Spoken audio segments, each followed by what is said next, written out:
अस्सलाम वालेकुम, मैं हूँ आबिद अंदलीब। पहले तो मैं आपको ये बात बताऊँगा, आज बहुत सारी इंपॉर्टेंट खबरें, लेकिन वीडियो शुरू करते ही मैं आपको ये बताना चाहता हूँ कि शहबाज गिल को क्यों नहीं मिलने दिया जा रहा, क्यों तहरीक इंसाफ के रहनुमाओं को शहबाज गिल से दूर रखा जा रहा है, क्यों उन तक सिर्फ महदूद लोग जा सकते हैं। ये एक बहुत तहलका खेज़ खबर मालूम हुई है और उसकी वजह बताई जा रही है कि सिर्फ एक वजह है, और वो वजह ये है कि अगर तहरीक इंसाफ की क़यादत शहबाज गिल से मिलेगी तो उनके जिस्म के ऊपर जो तशद्दुद हुआ है वो सामने आ जाएगा। उसको छुपाने की कोशिश की जा रही है, और ये बात सिर्फ पिम्स हॉस्पिटल में नहीं हुई, बल्कि जहां उनको जेल में रखा गया वहां भी उनके पास जो मुलाकात के लिए लोग गए, ये चीज़ शोर की गई कि जो बंदा मोबाइल जो है वो मिलने के लिए जाएगा तो वो मोबाइल फ़ोन साथ लेकर नहीं जा सकता।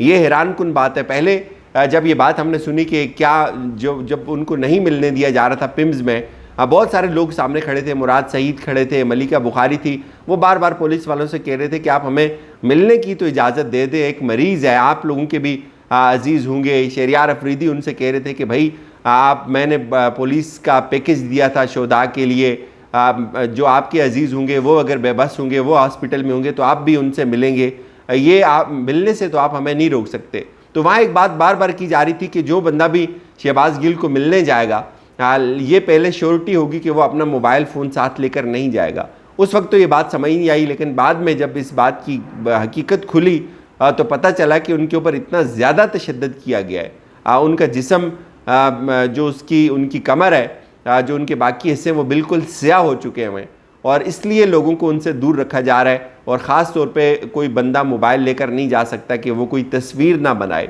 बहरहाल तस्वीरें आ गई हैं, बहुत सारी शॉकिंग तस्वीरें हमने भी देखी। कुछ लोग उसको मुमकिन है सोशल मीडिया के ऊपर भी शेयर करें, लेकिन उनके ऊपर बहुत बदतरीन तशद्दुद किया गया है, और इसी चीज़ को अवॉइड किया जा रहा है, जो उनको बार बार ये कहा जा रहा है कि आपको मोबाइल फ़ोन लेकर नहीं जा सकते अंदर, आप उनसे मिल नहीं सकते, और कोई वजह नहीं है। अब हालात ये हो चुके हैं कि इनके अपने लोग अंदर खाने कुछ मीटिंग्स हुई हैं, या वो उसका हाल भी मैं आपके सामने रखता हूँ, लेकिन ये एक वॉइस सामने आई है, ये बड़ी दर्दनाक है, और इसमें बहुत सारी चीज़ें जो है वो खुलकर सामने आ रही हैं। ये खुद बोल रही है। मुस्तफ़ा नवाज़ खोखर जो है पाकिस्तान पीपल्स पार्टी के सेनेटर हैं, और ये तर्जुमान भी रह चुके हैं बिलावल के। ये कह रहे हैं कि have seen very disturbing pictures of physical torture on Shahbaz Gill. Shahbaz Gill के जिस्म के ऊपर जो जिस्मानी जो तशद्दुद हुआ है, उसकी तस्वीरें हमने देखी हैं। No matter how much you disagree with और डिसलाइक हिम, जितना मर्जी आप, ये इससे फ़र्क नहीं पड़ता कि आप उससे एग्री करते हैं, आप उसको डिसएग्री करते हैं, आप उसको डिसलाइक करते हैं। A man's dignity should not have been violated like this. इंसान की अजमत को इस तरह से नहीं रोना चाहिए। Either the government of Mian Shahbaz is इसका कंप्लिसिट, ये या तो मजबूर है शहबाज शरीफ की government to prevent such atrocity, shame on us. इस बर्बरियत को हम नहीं रोक सकते, ये हमारे लिए एक शर्म का मकाम है। ये इनके अंदर की आवाज़ें हैं, ये बात तहरीक इंसाफ के लोग नहीं कर रहे, ये खुद पीडीएम के सरकर्दा रहनुमा आप बोल रहे हैं। फिर वो कह रहे हैं include so called Pakistan democratic movement in it to serving democracy by torturing political opponents, what a farce. इससे सख्त मजम्मत मेरे ख्याल में और कोई नहीं हो सकती। कुछ लोगों ने इसके ऊपर भी डाउट किया कि अब ये बात क्यों कर रहे हैं, और उन्होंने इसको इसके साथ जस्टिफाई करने की कोशिश की कि ये बात अब इन्होंने इसलिए की है कि एक काबीना की मीटिंग हुई है, उस मीटिंग के अंदर बहुत सारी चीज़ें खुलकर सामने आई हैं। इन्होंने इस बात को यकीनी बनाया कि ये हम नहीं कर रहे, हमारा नाम आ रहा है, इल्ज़ाम हमारे ऊपर आ रहा है, कल ये बातें फिर खुलकर सामने आएंगी, हम इन चीज़ों को होल्ड नहीं कर सकेंगे, कल हमारी बारी भी आएगी, लिहाजा ये बयान दे देना चाहिए। लेकिन मैं ये समझता हूँ कि कोई भी इंसान जो वो तस्वीरें देखेगा शहबाज गिल का, जो उनकी हालत देखेगा, तो उसको रहम आएगा, उसका दिल रेज़ा रेज़ा हो जाएगा, चाहे वो कितना ही बदतरीन मुखालिफ क्यों न हो सिवाय गरीदा फारूकी के। उनको किसी सूरत रहम नहीं आना शहबाज गिल के ऊपर।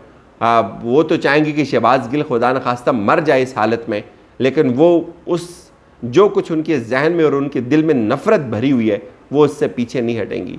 बहरहाल बहुत सारी चीज़ें आज खुलकर सामने आई हैं। तस्वीरों ने तो बहुत सारे लोगों के लिए, बहुत सारे हलकों के लिए बहुत सारे सवालात खड़े कर दिए हैं, लेकिन سلام ہے اس شہباز گل کو جو ابھی تک ڈٹا ہوا ہے، جس نے اپنی مجھے لگتا ہے کہ اگر یہی ٹارچر ان کے اوپر رہا تو ممکن ہے کہ ان کا ذہنی توازن بھی بگڑ جائے. کوئی نارمل انسان یہ چیز نہیں افورڈ کر سکتا. اگر ہم لوگ دیکھ کر اتنے پریشان ہو جاتے ہیں، یہ جو تصویریں آ رہی ہیں، تو جس کے اوپر گزری ہوگی یہ تو پھر وہی جانتا ہے. بہرحال یہ کل بہت ساری اور مزید چیزیں بھی اس میں کلیئر ہو جائیں گی. عدالت کے اندر بہت سارے معاملات ان کے چل رہے ہیں. لیکن آج ہی عمران خان نے ایک تقریر کی ہے میریٹ کے اندر. بہت سارے لوگ یہ بتا رہے ہیں کہ شاید اتنی زیادہ چینلز نے اس کو کوریج نہیں دی ہے، لیکن ادھر جو باتیں ہم سن سکے وہ آپ تک ضرور سمجھتے ہیں پہنچانی چاہیے، اور وہ بہت ضروری بھی ہیں. ایک تو عمران خان نے بارہا اس چیز کا ذکر کیا کہ یہ شہباز گل سے میرے کھانے کا کیوں پوچھ رہے تھے. انہوں نے کہا کہ 4 لوگ جو کسٹڈی میں تھے، جو بہت بڑے گواہ ثابت ہو سکتے تھے شہباز شریف کی منی لانڈرنگ میں، ان کو ہارٹ اٹیک ہو گیا. ان کو پتہ تھا کہ یہ وہ لوگ کھاتے کیا ہیں، اور کھانے میں کوئی ایسی چیز ملا کر دے دی جاتی ہے جس سے بندے کا ہارٹ اٹیک ہو جاتا ہے. پھر انہوں نے ڈاکٹر رضوان کا کہا. ڈاکٹر رضوان جو تفتیش کر رہے تھے اس معاملے کی، اس کو بھی زہر ڈال کے دیا کھانے میں، ان کا بھی ہارٹ اٹیک ہو گیا. اور پھر انہوں نے کہا کہ جو دوسرا ایک جو انویسٹیگیشن آفیسر تھا اس کو بھی ہارٹ اٹیک ہوا، لیکن وہ بچ گیا. یہ اس لیے میرا کھانا پوچھ رہے ہیں کہ یہ میرے ساتھ بھی یہ کر رہے ہیں. بارہا آج عمران خان نے اس کو بہت سیریسلی بیان کیا. اس کے ساتھ ساتھ انہوں نے بہت سخت باتیں کی ہیں. میرے خیال میں اس سے پہلے انہوں نے اتنی سخت باتیں نہیں کی تھی. ایک تو انہوں نے کہا کہ میں نیوٹرل سے کہتا ہوں کہ اپنی پالیسی پر نظر ثانی کریں. بند کمروں میں بعض اوقات ٹھیک فیصلے نہیں ہوتے. آپ جتنا مرضی کہہ لیں کہ آپ نیوٹرل ہیں، لیکن تاریخ میں لکھا جائے گا کہ آپ نے ان کا ساتھ دیا. پھر انہوں نے کہا کہ میں اسٹیبلشمنٹ سے پوچھتا ہوں آپ نے کیسے ان چوروں کو ملک کے اوپر مسلط کیا. آپ تو یہ کہتے تھے کہ یہ سب چور ہیں، اس کا یہ مطلب ہے کہ کرپشن آپ کے لیے کوئی مسئلہ ہی نہیں ہے. بہرحال اس سیمینار میں ایاز امیر نے بھی سپیچ کی، اس سے پہلے عمران ریاض خان نے بھی سپیچ کی. لیکن خان صاحب نے یہ بھی کہا کہ مجھے موت آ جائے میں اس کو افورڈ کر لوں گا، میں اس کو قبول کروں گا، لیکن ان چوروں کے نیچے بیٹھنا میں کسی صورت قبول نہیں کر سکتا. یہ عمران خان کی سپیچ ممکن آپ کو کسی جگہ سے مل بھی جائے. لیکن آج جو ایک اور خبر ہے میرے پاس بڑی امپورٹنٹ ہے، وہ یہ کہ ایک میٹنگ میں یہ چیز اب اس کا فیصلہ کیا گیا کہ جو شہباز گل کے اوپر تشدد ہو رہا ہے اس میں ہم خواہ مخواہ گندے ہو رہے ہیں. اس کا الزام ہمارے اوپر آ رہا ہے، ہمیں یہ الزام نہیں لینا چاہیے. بہرحال یہ چیز بہت سیریس ہے. آج شہباز گل کی باری ہے، کل یہ سائیکل ہے، یہ روٹیٹ ہوتا رہے گا. کل ان کی باری آئے گی جو اس تشدد کو جسٹیفائی کر رہے ہیں. یہ جب میں یہ تشدد کو جسٹیفیکیشن اس کی نکال رہے ہوتے ہیں لوگ ٹی وی کے اوپر، تو مجھے ایک بات یاد آئی کہ ہم کس قدر بیمار معاشرہ ہیں جو ایک تشدد کو بھی دوسرے تشدد سے جسٹیفائی کرتا ہے، جو ایک گرفتاری کو بھی دوسری گرفتاری سے جسٹیفائی کرتا ہے.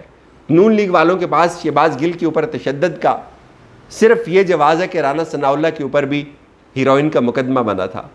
نون لیگ کے پاس شہباز گل کے اوپر ہونے والے بے ایمانہ تشدد کو جسٹیفائی کرنے کے لیے صرف یہ جملہ کہ دوسرے لوگ بھی گرفتار ہوئے تھے. ضرور گرفتار ہوئے ہوں گے، خان صاحب نے بھی کروائے ہوں گے، گرفتار تحریک انصاف نے کروائے ہوں گے، لیکن کسی کے اوپر اتنا تشدد نہیں ہوا. رانا ثناء اللہ بھی گرفتار ہوئے، آصف زرداری بھی ہوئے، احسن اقبال صاحب بھی ہوئے، لیکن وہ سب سلامت ہوتے تھے، وہ آ جاتے تھے کورٹس کے اندر، ہم ان کو ملتے تھے. لیکن کسی کی حالت اتنی نازک نہیں ہوئی سوائے نواز شریف کے. وہ اس کے اوپر تشدد نہیں ہوا، انہوں نے خود پریٹینڈ کیا اور وہ ملک سے بھاگ گئے. اجازت دیجیے، اپنا بہت سارا خیال رکھیے گا. خدا حافظ.